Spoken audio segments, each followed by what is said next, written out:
ಜೆಡಿಎಸ್ನ 18 ಶಾಸಕರಿದ್ದರೂ ವಿಧಾನ ಪರಿಷತ್ ಚುನಾವಣೆಯಲ್ಲಿ ತಮ್ಮ ಅಭ್ಯರ್ಥಿಗೆ 14 ಮತ ಬಿದ್ದದ್ದು ಪಕ್ಷವು ಅಳಿವಿನ ಹಾದಿಯ ಕಡೆ ಸಾಗ್ತಾ ಇರುವುದಕ್ಕೆ ಉತ್ತಮ ಉದಾಹರಣೆ.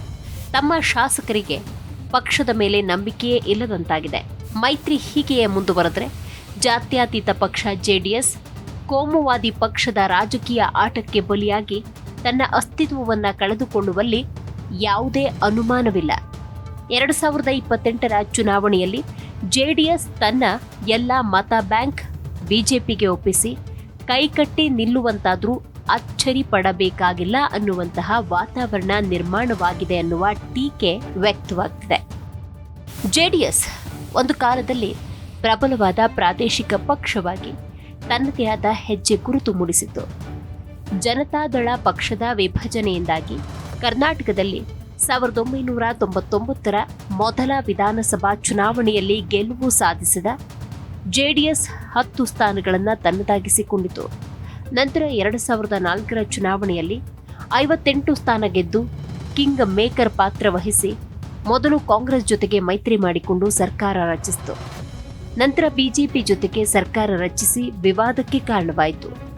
ರಾಜಕೀಯ ಅಧಿಕಾರಕ್ಕಾಗಿ ಮಾಡಿಕೊಂಡ ಈ ತೀರ್ಮಾನದಿಂದ ಪಕ್ಷದ ವಿಶ್ವಾಸಾರ್ಹತೆಯ ಮೇಲೆ ಪರಿಣಾಮ ಬೀರಿತು.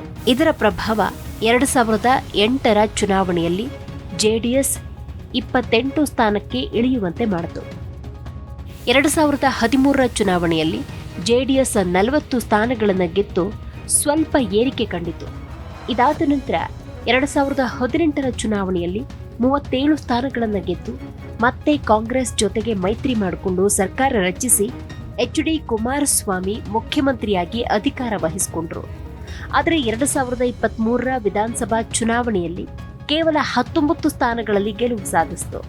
ಇದು ಜೆಡಿಎಸ್ಗೆ ದೊಡ್ಡ ಹೊಡೆತ ನೀಡಿತು. ಮತ ಬ್ಯಾಂಕ್ ಶೇಕಡಾವಾರು ಗಣನೀಯವಾಗಿ ಕುಸಿತ ಕಂಡಿತು. ಈ ಸಂದರ್ಭದಲ್ಲಿ ಜೆಡಿಎಸ್ ತನ್ನ ರಾಜಕೀಯ ಭವಿಷ್ಯವನ್ನ ಉಳಿಸಿಕೊಳ್ಳಲು ಮತ್ತೆ ಮೈತ್ರಿ ಕಡೆ ಮುಖ ಮಾಡಿತು. ಬಿಜೆಪಿ ಜೊತೆಗಿನ ಮೈತ್ರಿಯ ಮೂಲಕ ರಾಜಕೀಯದಲ್ಲಿ ಹೊಸ ಅವಕಾಶವನ್ನು ಹುಡುಕಲು ಪ್ರಯತ್ನ ಮಾಡ್ತಾ ಇದೆ. 2023ರ ವಿಧಾನಸಭಾ ಚುನಾವಣೆಯಲ್ಲಿ ಕೇವಲ 19 ಸ್ಥಾನಗಳಲ್ಲಿ ಗೆಲುವು ಸಾಧಿಸಿದ ಜೆಡಿಎಸ್ ಭಾರಿ ಕುಸಿತ ಕಂಡಿತು. ಈ ಹಿನ್ನೆಲೆಯಲ್ಲಿ ತನ್ನ ರಾಜಕೀಯ ಭವಿಷ್ಯವನ್ನು ಉಳಿಸಿಕೊಳ್ಳುವುದಕ್ಕೆ 2023ರ ಚುನಾವಣೆಯ ನಂತರ ಜೆಡಿಎಸ್ ಬಿಜೆಪಿ ಜೊತೆಗೆ ಮೈತ್ರಿ ಮಾಡಿಕೊಂಡಿತು. ಈ ಮೈತ್ರಿ ಹಲವು ರಾಜಕೀಯ ಲೆಕ್ಕಾಚಾರಗಳ ಆಧಾರದ ಮೇಲೆ ನಡೆಯಿತು. 2024ರ ಲೋಕಸಭಾ ಚುನಾವಣೆಯಲ್ಲಿ ಈ ಮೈತ್ರಿಯಿಂದ ಜೆಡಿಎಸ್ 3 ಕ್ಷೇತ್ರಗಳಲ್ಲಿ ಟಿಕೆಟ್ ಪಡೆಯುವಲ್ಲಿ ಯಶಸ್ವಿಯಾಯಿತು. 2 ಕ್ಷೇತ್ರಗಳಲ್ಲಿ ಜೆಡಿಎಸ್ ಸುಲಭವಾಗಿ ಗೆಲುವು ಸಾಧಿಸಿತು. ಹಾಸನ ಲೋಕಸಭಾ ಕ್ಷೇತ್ರವನ್ನು ಕಳೆದುಕೊಂಡರೂ ಕೂಡ ಕುಮಾರಸ್ವಾಮಿಗೆ ಕೇಂದ್ರದಲ್ಲಿ ದೊಡ್ಡ ಖಾತೆಯ ಮಂತ್ರಿ ಸ್ಥಾನ ಸಿಕ್ಕಿದ್ದು ಜೆಡಿಎಸ್ಗೆ ದೊಡ್ಡ ಲಾಭ ತಂದುಕೊಟ್ಟಿತು.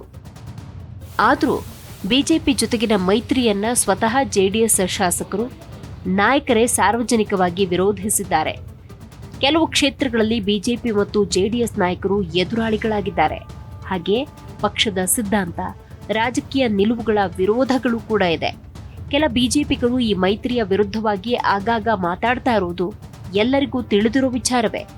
ಬಿಜೆಪಿ ಜೊತೆಗಿನ ಮೈತ್ರಿ ಜೆಡಿಎಸ್ಗೆ ತಾತ್ಕಾಲಿಕವಾಗಿ ರಾಜಕೀಯ ಲಾಭ ನೀಡಿರಬಹುದು. ಆದರೆ ದೀರ್ಘಾವಧಿಯಲ್ಲಿ ಈ ಮೈತ್ರಿಯಿಂದ ಪಕ್ಷದ ಮತ ಬ್ಯಾಂಕ್ ಮತ್ತು ಸಂಘಟನಾ ಶಕ್ತಿಯ ಮೇಲೆ ದೊಡ್ಡ ಪರಿಣಾಮ ಬೀರಲಿದೆ.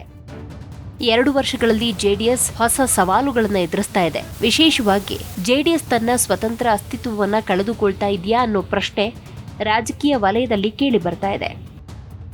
ಜೆಡಿಎಸ್ ತನ್ನ ರಾಜಕೀಯವನ್ನ ಪ್ರಾದೇಶಿಕ, ಜಾತ್ಯತೀತ ಮತ್ತು ಗ್ರಾಮೀಣ ಆಧಾರದ ಮೇಲೆ ಕಟ್ಟಿಕೊಂಡಿದೆ. ಆದರೆ ಬಿಜೆಪಿ ಜೊತೆಗಿನ ಮೈತ್ರಿಯ ನಂತರ ಪಕ್ಷದ ಮೂಲ ಸಿದ್ಧಾಂತ ಮತ್ತು ರಾಜಕೀಯ ನಿಲುವುಗಳ ವಿರುದ್ಧವಾಗಿ ನಡೆದುಕೊಳ್ತಾ ಇದೆ. ಜಾತ್ಯತೀತ ಪದವನ್ನು ಮರೆತು ಧರ್ಮದ ಹೆಸರಿನಲ್ಲಿ ರಾಜಕೀಯ ಮಾಡೋದಕ್ಕೆ ಮುಂದಾಗಿದೆ. ಹೌದು, ಬಿಜೆಪಿ ಜೊತೆಗಿನ ಮೈತ್ರಿಯಿಂದ ಪಕ್ಷದ ಸ್ವತಂತ್ರ ಅಸ್ತಿತ್ವದ ಮೇಲೆ ಪರಿಣಾಮ ಬೀರಿದೆ. ಅಧಿಕಾರದ ರಾಜಕೀಯ ಲೆಕ್ಕಾಚಾರದ ಮೇಲೆ ರಾಷ್ಟ್ರೀಯ ಪಕ್ಷಗಳೊಂದಿಗೆ ಮೈತ್ರಿ ಮಾಡಿಕೊಳ್ಳೋದ್ರಿಂದ ಕೆಲವು ರಾಜಕೀಯ ಲಾಭ ಆದರೂ ಪಕ್ಷದ ಸಿದ್ಧಾಂತ ಮತ್ತು ರಾಜಕೀಯ ನಿಲುವುಗಳ ಬಗ್ಗೆ ತನ್ನ ಮತದಾರರಲ್ಲಿ ಗೊಂದಲವನ್ನಂತೂ ಉಂಟು ಮಾಡಿದೆ. ಹಲವು ಬಾರಿ ಮೈತ್ರಿಗಳ ಬದಲಾವಣೆಯಿಂದ ಕಾರ್ಯಕರ್ತರಲ್ಲೂ ಕೂಡ ಅಸಮಾಧಾನ ಹೆಚ್ಚಾಗಿದೆ. ಯಾವುದೇ ಸರ್ಕಾರ ರಚನೆಗೆ ನಿರ್ಣಾಯಕ ಪಕ್ಷವಾಗಿದ್ದ ಜೆಡಿಎಸ್ ಈಗ ತನ್ನ ಅಸ್ತಿತ್ವದ ಕುರಿತಾಗಿ ಗಂಭೀರ ಪ್ರಶ್ನೆಗಳನ್ನು ಎದುರಿಸ್ತಾ ಇದೆ. ಜೆಡಿಎಸ್ ಅಳಿವಿನ ಹಾದಿಯತ್ತ ಸಾಗ್ತಾ ಇದೆಯೇ ಅನ್ನೋದು ಹೆಚ್ಚು ಚರ್ಚೆಯಾಗ್ತಾ ಇದೆ. ಒಟ್ಟಾರೆ ದಿನದಿಂದ ದಿನಕ್ಕೆ ಜೆಡಿಎಸ್ ಅಳಿವಿನ ಹಾದಿಯತ್ತ ಸಾಗ್ತಾ ಇದೆ. ಪಕ್ಷ ಸಂಘಟನೆ ಇಲ್ಲದೆ ಬಿಜೆಪಿಯ ರಾಜಕೀಯಕ್ಕೆ ಬಲಿಯಾಗಿ ತನ್ನ ಹಾದಿಯನ್ನ ಅಂತ್ಯ ಮಾಡಿಕೊಳ್ತಿದೆ. ಜೆಡಿಎಸ್ನ 18 ಶಾಸಕರಿದ್ರು. ವಿಧಾನ ಪರಿಷತ್ ಚುನಾವಣೆಯಲ್ಲಿ ತಮ್ಮ ಅಭ್ಯರ್ಥಿಗೆ 14 ಮತ ಬಿದ್ದದ್ದು ಪಕ್ಷವು ಅಳಿವಿನ ಹಾದಿಯ ಕಡೆ ಸಾಗ್ತಾ ಇರೋದಕ್ಕೆ ಉತ್ತಮ ಉದಾಹರಣೆ ಅಂದರೆ ತಪ್ಪಿಲ್ಲ.